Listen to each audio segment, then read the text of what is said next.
telefone yanjye niwe wari uyifise ma telefone yanjye telefone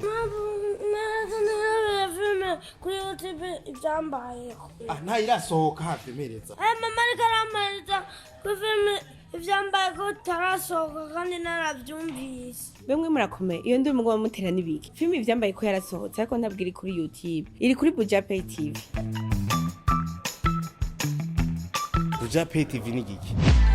Buja Pay TV ni site web nziza cyane icyo kwa amafilme meza cyane yose kandi wifuza. Ushobora kuyikurikirana uri mu muryango wawe n'umuryango wawe wose. Ushobora kuyikurikirana mu mashini yawe aho uherereye hose. Abo bawaciye kuri tv.bujapay.com. Kuri smartphone yawe rero biroroshe kuko uca muri Play Store ugatereshaje application ya Buja Pay TV ugashobora kwirabira ibintu byose uko vyifuza. Buja Pay TV everywhere you are.